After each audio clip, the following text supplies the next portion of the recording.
लखनऊ के न्यू हैदराबाद गोमती किनारे स्थित हैदरी मस्जिद में रोजा इफ्तार कराया गया। हैदरी मस्जिद की कमेटी की जानिब से शानदार इफ्तार प्रोग्राम कराया गया। भारी तादाद में शिया और सुन्नी हजरात ने हैदरी मस्जिद में एक साथ नमाजे मगरिब अदा की।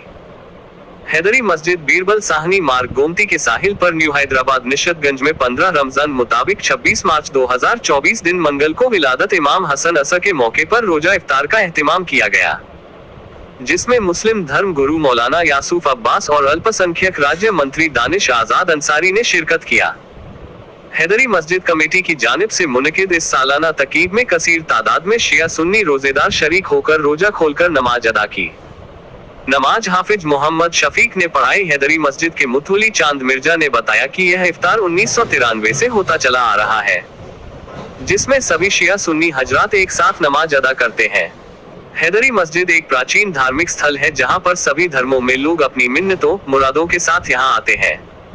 इस कार्यक्रम में कई समाज सेवी व पत्रकार भी मौजूद रहे, जिन्होंने मिलकर पूरे मुल्क के लिए दुआएं मांगी। जिसमें शिया और सुन्नी दोनों लोग साथ में से इस जो पैगाम है जाहिर तौर पे दूर तक पहुंचेगा, क्या कहना चाहेंगे इस बारे में? देखिए, पैगाम साफ है, पैगाम है भाईचारे का, पैगाम है मुल्क की तरक्की का, पैगाम है एक साथ अपने समाज को आगे ले जाने का। आज मुस्लिम समाज के तमाम लोग यहाँ मौजूद थे।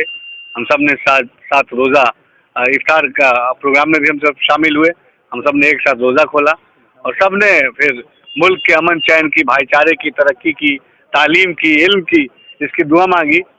आज हमारा जो मुस्लिम समाज है ये भाईचारे के साथ तरक्की की तरफ आगे बढ़ रहा है और इंशाअल्लाह हिंदुस्तान की तकदीर लिखने में, एक नई तकदीर और एक नई तस्वीर बनाने में तमाम मुस्लिम भाई एकजुट होकर आगे बढ़ेंगे।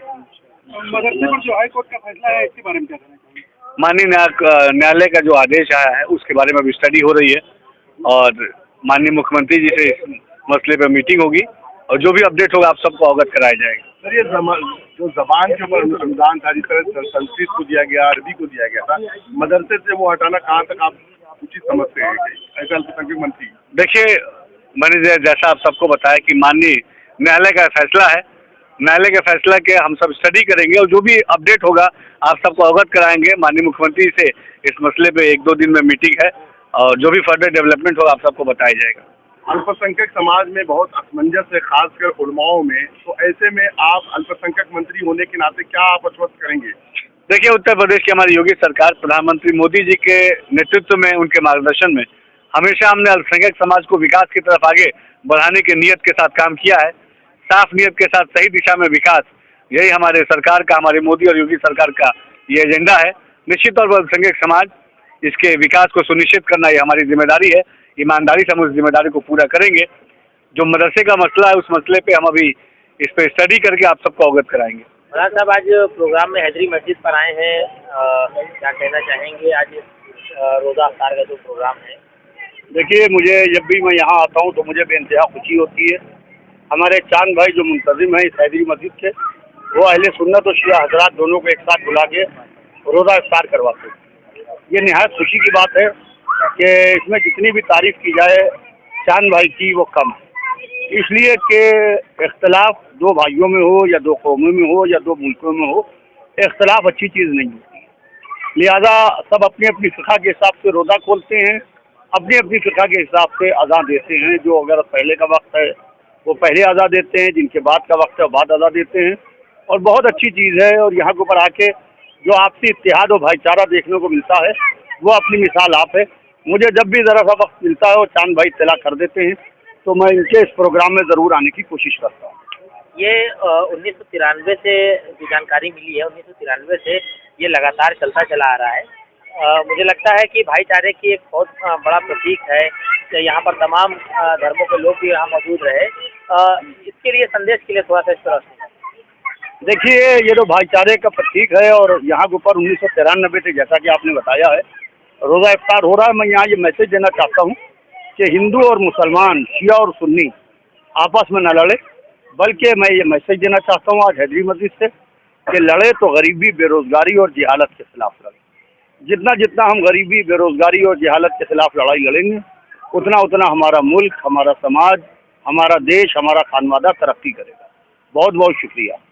अगर जैसे कि आपकी तरफ से हमेशा एक संदेश रहता है, कौमी एकता को भी लेकर रहता है और भाईचारे को लेकर भी रहता है।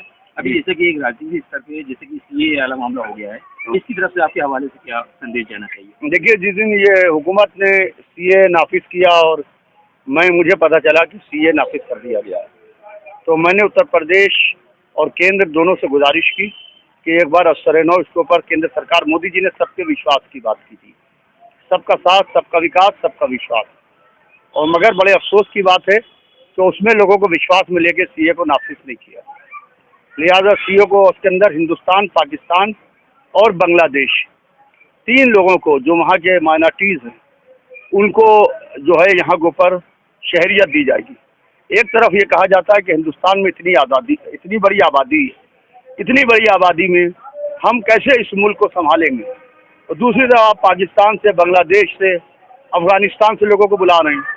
अच्छा, बुला रहे हैं तो ठीक है, बुलाइए, उनको आप ज़रूर शहरियत दीजिए इस मुल्क की, मगर क्या मुसलमान इसको इसमें नज़रअंदाज किया जा रहा है और इसके अंदर मुसलमानों को बुरी तरीके से उनको नज़रअंदाज किया जा रहा है। जो मुस्लिम अल्पसंख्यक हैं, जिनके ऊपर पाकिस्तान में जुल्म हो रहे हैं, जिनके ऊपर अफगानिस्तान में जुल्म हो रहे हैं, जिनका गोश्त लकड़ी की टालों पर बेचा जा रहा है, जिनको इमामबाड़ों और मस्जिदों में बम से उड़ाया जा रहा है, अगर वो लोग आपसे पनाह मांगने आएँ तो क्या आप उनको पनाह नहीं दीजिए? लिहाजा कानून एक सबके लिए बने। सरकार को 2 आँख से नहीं देखना चाहिए, सरकार को अपनी रियाया को एक आँख से देखना चाहिए। रोहिंग्या मुसलमानों के बारे में जिस तरह से शहरी आपने बताया कि बांग्लादेश, पाकिस्तान तमाम से, लेकिन क्या रोहिंग्या मुसलमान को दरकिनार कर देना सरकार के लिए बेहतर है? क्या उन्हें नहीं देना चाहिए हिंदुस्तान? देखिए, मैंने ये बात कही, मैंने अल्पसंख्यक की बात कही, उसमें रोहिंग्या मुसलमान भी आता है। मैंने अल्पसंख्यक और माइनॉरिटीज़ की बात की। जब माइनॉरिटीज़ को आप देने तो उसके अंदर सारे जितने भी अल्पसंख्यक हैं, जितने भी इस तरीके के मुस्लिम्स हैं, सबको शहरियत देना चाहिए, क्योंकि मोदी जी ने सबसे विश्वास की बात की थी।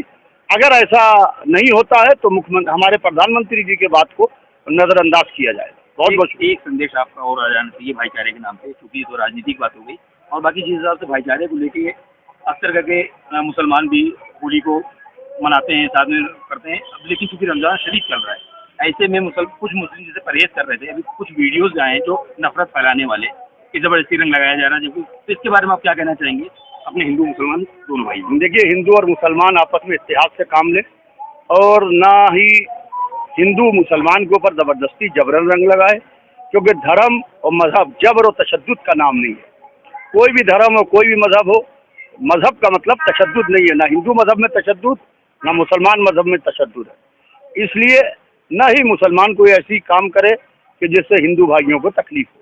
लिहाजा मैं ये पैगाम, ये मैसेज देना चाहता हूँ आज यहाँ हैदरी मस्जिद से कि हिंदू और मुसलमान आपस में न लड़े, बल्कि रमज़ान